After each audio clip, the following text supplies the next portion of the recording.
A group of men sat around a dining table at a resort lodge in northern Wisconsin, eating walleye and venison like tourists on a fishing trip. Outside in the April darkness, 20 FBI agents crept through the pine trees carrying loaded Thompson submachine guns. The men at the table were John Dillinger and his entire gang. When the first gunshot cracked through the dining room window, dinner was over. Number 21 was eaten directly beneath his own wanted poster. Wait until you hear what happened after number 9. And number 1 might be the most unsettling dinner of them all. Here is what the history books leave out. John Dillinger spent 14 months as the most wanted man in America. Throughout it all, he still had to eat. So hit subscribe, because these 25 meals trace the full arc of public enemy number 1. Here are 25 wild meals John Dillinger actually ate dodging the FBI. Number 25. A fried egg and black coffee with a dead officer's bullet still pressed into his vest.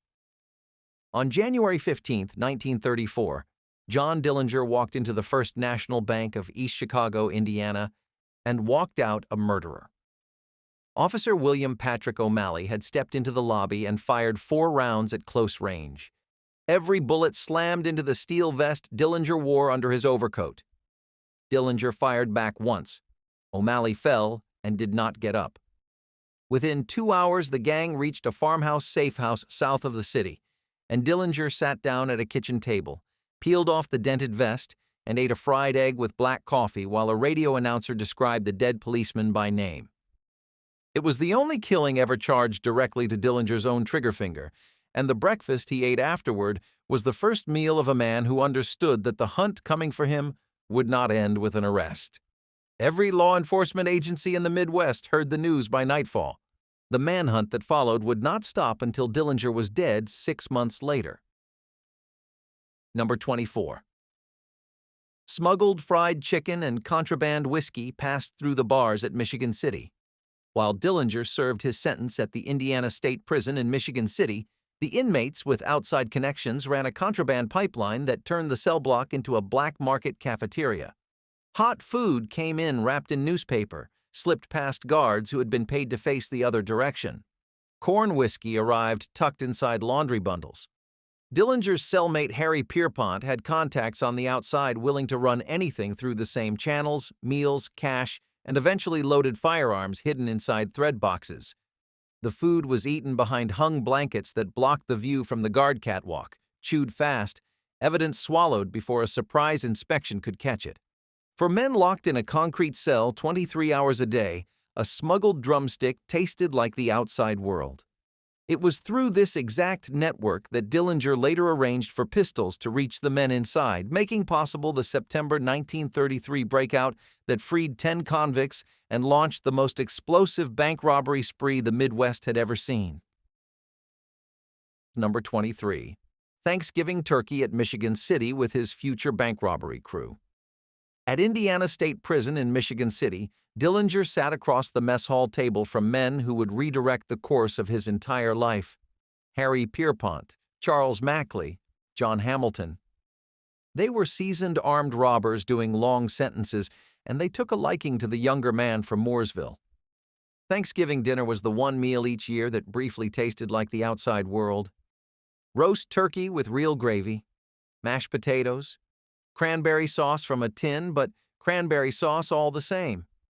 Between bites, Pierpont taught Dillinger how to case a bank vault, how to control a room full of terrified civilians, and how to handle a getaway car at speeds that would kill most drivers. By the time Dillinger walked out of Michigan City on parole in May of 1933, he had a graduate education in armed robbery, financed entirely by the state of Indiana. Number 22. Fried catfish at a fellow fugitive's mother's kitchen table. Weeks after his release, Dillinger started robbing banks to fund the escape of his Michigan City friends. When Pierpont, Mackley, and the others broke out in September of 1933, one of the first places they went was Pierpont's mother's house in Leipsic, Ohio. She fed them without hesitation. Fried catfish from a local creek, hush puppies, coleslaw, and sweet tea, all served on her kitchen table while her son and his new partners sorted stolen pistols in the next room. It was the kind of home-cooked spread a mother puts together when her boy comes back, regardless of where he has been or what he has done. For Dillinger, that meal in Leipzig was the first of a 14-month fugitive run that would make him the most recognized criminal in America. Number 21. A porterhouse steak beneath his own wanted poster. By late 1933, Dillinger's face hung on wanted posters in every police station, post office, and bank lobby from Indiana to Arizona. It was also tacked to the wall of a Chicago chop house, where Dillinger sat down one evening and ordered a thick porterhouse. Multiple accounts from the period describe him eating in public restaurants with a confidence that bordered on performance. He dressed sharply. He was courteous to waitstaff. He tipped generously. And he showed no visible trouble digesting a full steak dinner while a printed sketch of his own face stared down from above the bar 15 feet away. The waitress who served him either failed to make the connection or decided that a man who tipped well and kept his voice down was welcome at her table regardless. In Depression-era Chicago, a generous tipper drew far less suspicion than a nervous one, and Dillinger understood that the best disguise was not a fake mustache, but the calm posture of a man who looked like he belonged exactly where he was sitting. Number 20. A grocery store ham, stolen on impulse. For a man who walked out of banks with tens of thousands of dollars in stolen cash, Dillinger had a strange compulsion. He shoplifted. Reports from the period describe him and members of his gang pocketing small items from grocery stores and roadside markets, not out of need, but out of habit. On at least one occasion, Dillinger walked out of a Chicago shop with a cured ham tucked under his coat. The ham was worth about 40 cents. His share of the most recent bank job had cleared $20,000. America's most famous armed robber could not stop himself from stealing lunch provisions like a teenager on a dare. It was petty, compulsive, and completely unnecessary, which somehow made it the most honestly criminal thing he did. Number 19. 3 days of resort dining at the Little Bohemia Lodge. For 3 days in April of 1934, the most wanted men in America checked into a family-run resort on Star Lake in Manitowish Waters, Wisconsin, and lived like wealthy sportsmen on a fishing vacation. Lodge owner Emil Wanatka and his wife Nan served the gang meals built from what the land and the lake provided: roasted venison, pan-fried walleye pulled from the water that morning, wild rice, boiled potatoes with butter, homemade pie, and bottomless pots of coffee that ran through the evening card games. Dillinger was personable and polite. The whole group was polite. They tipped the staff, listened to the radio, and turned in at reasonable hours. Wanatka later told investigators they had seemed like normal guests, except for the heavy suitcases and the pistol grips he glimpsed when one bag fell open on the staircase. It was Wanatka, terrified of what would happen to his family, who secretly contacted the FBI. On the evening of April 22nd, Melvin Purvis and more than 20 federal agents surrounded the lodge while the gang finished their supper. What followed became one of the worst tactical disasters in Bureau history. Agents opened fire on 3 local civilians leaving the lodge bar, mistaking them for gang members, and killed an innocent civilian Conservation Corps worker named Eugene Boiseneau. 2 bystanders were wounded. Dillinger and his crew heard the gunfire, seized their weapons, and vanished through the back windows into the frozen Wisconsin night. They left behind half-eaten plates, warm coffee cups, and a dining room that looked like 5 men had stepped away from the table and would be right back. The Bureau had arrived from Chicago with overwhelming firepower and managed to shoot a bystander while every actual target disappeared into the pines on a full stomach of venison and walleye. Number 18. Steak and boiled potatoes eaten while splitting tens of thousands of dollars in stolen cash across the kitchen table. After the March 1934 robbery of the Security National Bank in Sioux Falls, South Dakota, the gang drove to a rented house outside Minneapolis and spread the full haul across a kitchen table that still had supper plates on it. Bundles of cash, coin rolls, and bank securities sat between plates of pan-fried steak and boiled potatoes. The men ate and counted at the same time. Babyface Nelson kept his Thompson submachine gun propped against the wall within arm's reach. Homer Van Meter stood eating by the front window, watching the street through a gap in the curtain. Dillinger sat at the head of the table and divided shares by hand, peeling bills off a stack and pushing piles across the wood like a man dealing cards. Nobody discussed the people who had been wounded during the holdup. They ate. They counted. When the last dollar was sorted, they wiped down every surface, left the dirty dishes in the sink, and drove out in separate cars before sunrise. Number 17. Canned beans heated over a campfire in the Wisconsin timber. The contrast was total. 24 hours after eating resort walleye at a white tablecloth dinner, Dillinger crouched in the North Woods heating a can of beans over a pile of smoking kindling. The temperature had dropped below freezing. He had no coat. He had crossed miles of swamp and thick forest in dress shoes, and his feet were blistered raw and bleeding. The beans were taken from a cabin the gang broke into during their escape, along with a wool blanket and a hunting jacket 2 sizes too large. Gone was the lodge. Gone was the pie. In their place was a tin can balanced on 2 sticks over a small fire, and the knowledge that every federal agent in the upper Midwest was sweeping the tree line with flashlights. That can of beans was the most honest meal of Dillinger's fugitive career. Survival, nothing more, eaten only to keep his legs moving. Number 16.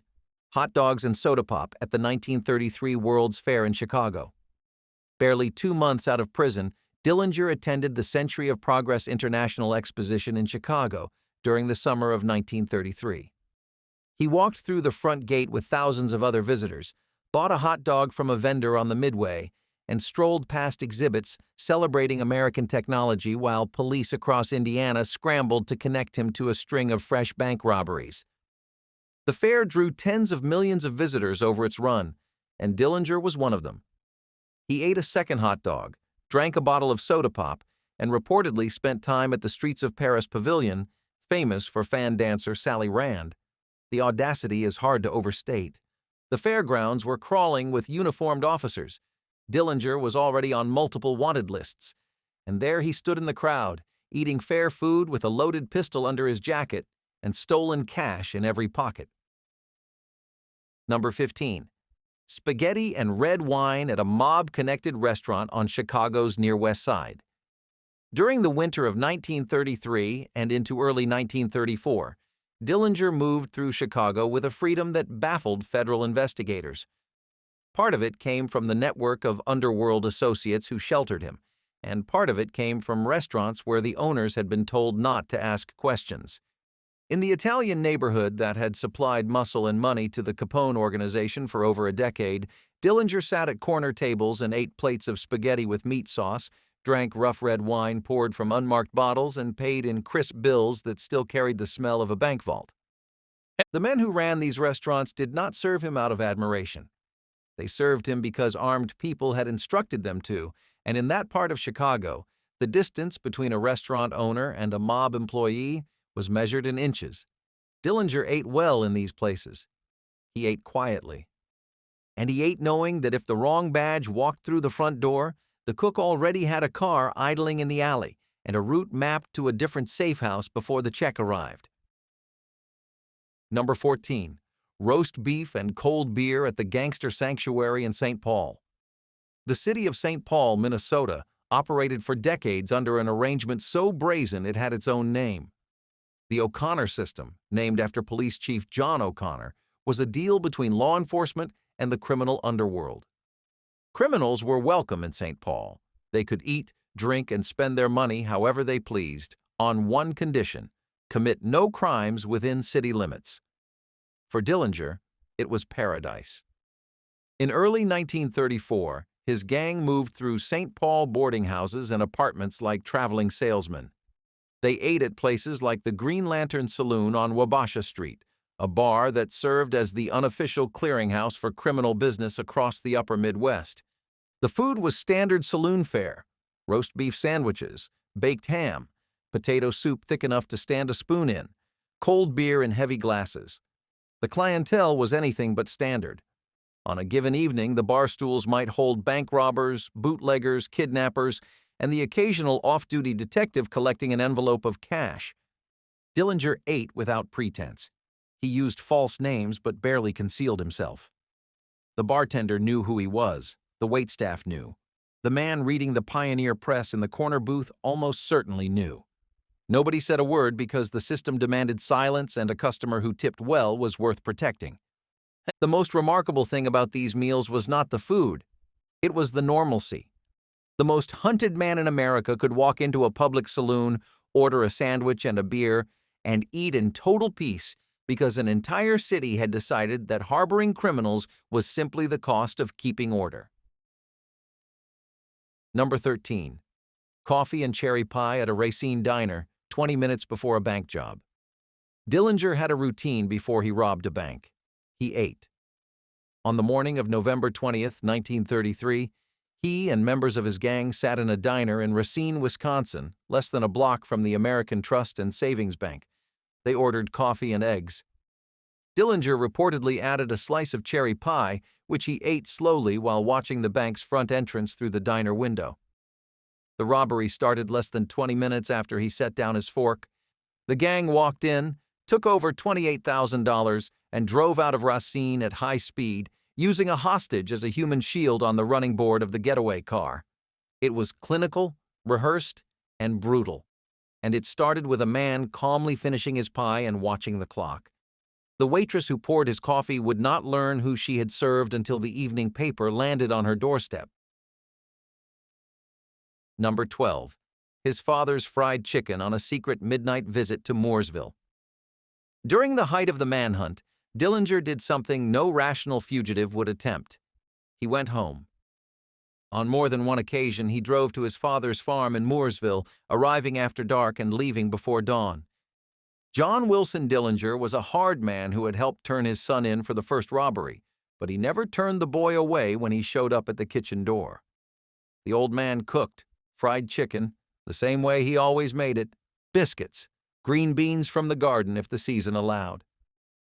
Father and son sat at the table eating by lamplight while FBI agents searched every county except the one Dillinger kept returning to. The visits were short. He never stayed long enough for neighbors to notice a strange car. But he came back more than once because the pull of a home-cooked meal was stronger than self-preservation.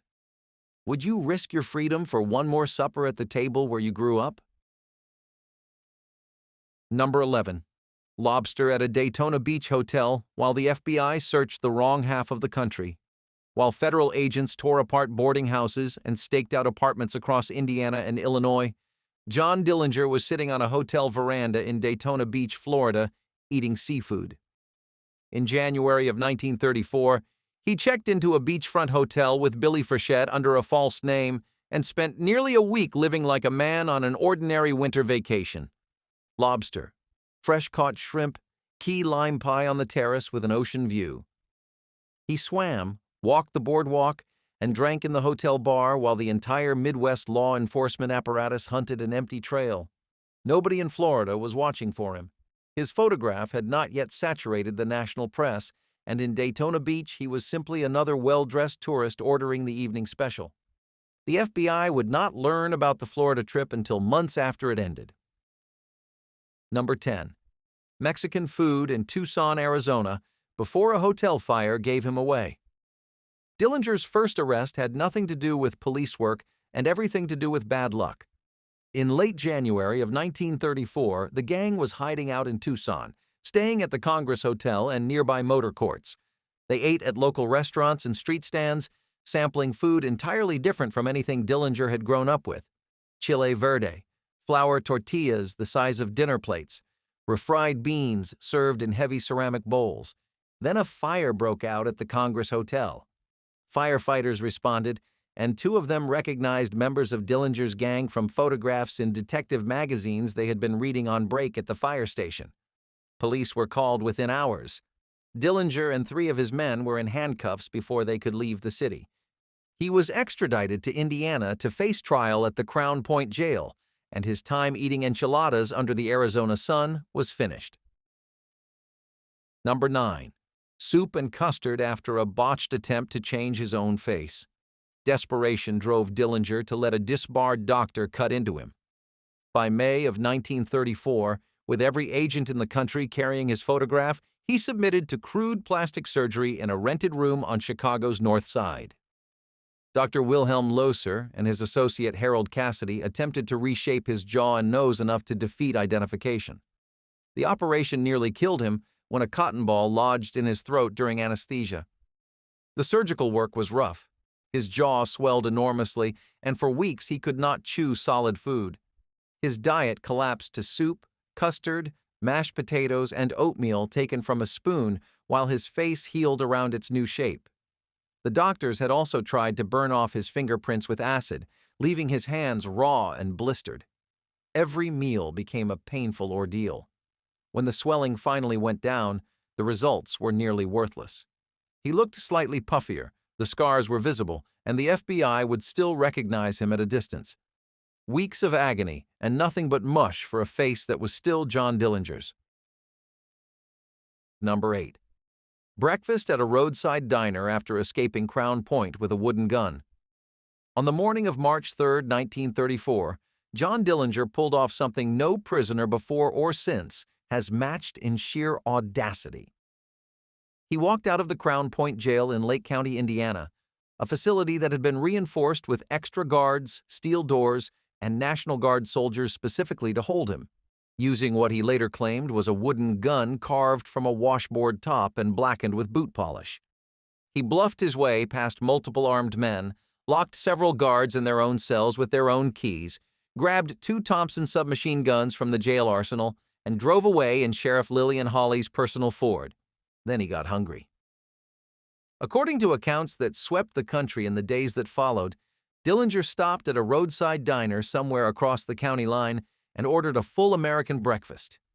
Eggs, bacon, toast, hash browns, and hot coffee, eaten at a counter stool while every deputy in Lake County scrambled to discover that their prisoner was gone and the sheriff's car was missing. Nobody in the diner recognized him, or if they did, nobody said a word.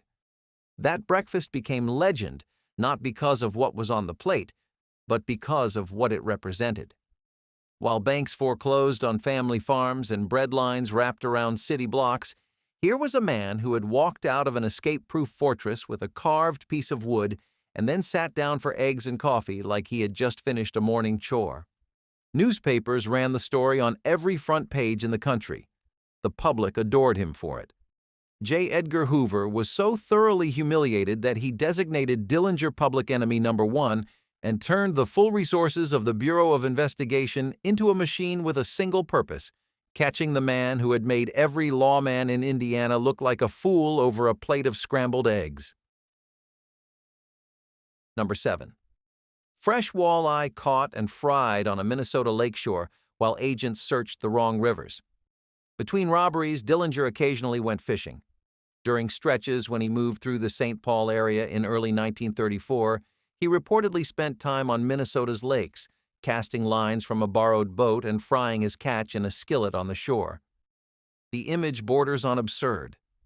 The most wanted man in America, sitting at the edge of a quiet northern lake with a fishing rod, cooking walleye over a campfire, while FBI agents searched farmhouses and tenement buildings hundreds of miles south. Minnesota's lake country offered cover like few places could. The cabins were scattered, the woods were thick, and the locals minded their own business. A man fishing alone on a Thursday afternoon attracted no attention at all. The fish was fresh, the silence was complete, and for a few stolen hours, John Dillinger was just a man eating lunch by the water. Number 6. A plate of meatloaf with a $5 tip peeled from bank robbery cash. Dillinger was a generous tipper, and it was not generosity. It was strategy. A man who leaves $1 on a 50-cent check is remembered fondly. A man who leaves nothing is forgotten. Dillinger tipped lavishly at diners, roadside stops, and restaurants across the Midwest, peeling bills from a roll of cash that had come directly out of a bank vault earlier that week.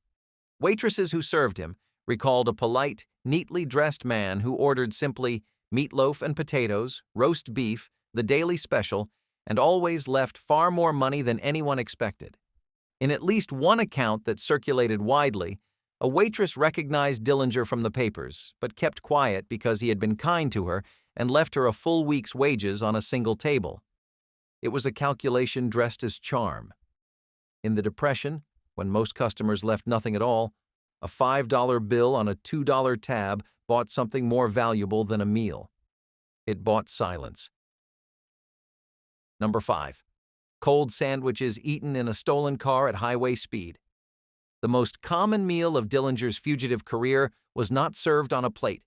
It was wrapped in wax paper and consumed at 60 or 70 miles an hour in a vehicle that did not belong to him. Ham and cheese on white bread, whatever could be bought at a general store and eaten without stopping. The gang moved constantly, state to state, safe house to safe house, and the road diet reflected it. No plates, no silverware. Just sandwiches passed hand to hand in the front seat while the driver watched the mirrors for police cruisers. For every lobster dinner in Florida and every walleye supper in Wisconsin, there were a dozen of these cold, silent highway meals eaten in cars that smelled like gun oil and cigarette smoke and belonged to someone who was now standing in a parking lot wondering where their automobile had gone. Number 4. Pancakes at a roadside stop where the cook recognized him and said nothing. The public's relationship with Dillinger during the Depression was genuinely complicated. He robbed banks at a time when banks were the enemy. Families had lost homes, savings, and dignity to institutions that seemed untouchable, and here came a man who walked into those buildings and took the money. That quiet sympathy meant Dillinger could eat in public far more safely than any fugitive should have. On multiple occasions, witnesses admitted afterward they had known exactly who he was and chosen silence. One widely reported account describes a diner cook who served Dillinger a stack of pancakes, watched him eat every bite, accepted his cash and his generous tip, and only told the kitchen after the man had driven away. When asked why he did not telephone the police, the cook said Dillinger had been polite and that food was for anybody who walked through the door.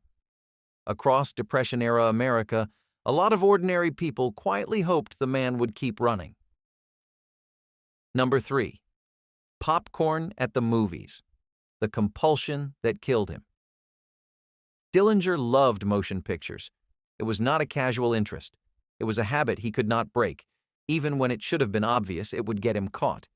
Throughout his 14 months on the run, he went to movie theaters with a frequency that bordered on reckless, sitting in darkened rooms full of strangers while his face appeared in newsreels before the feature and wanted posters hung in the lobby he had just walked through. He bought popcorn. He bought candy.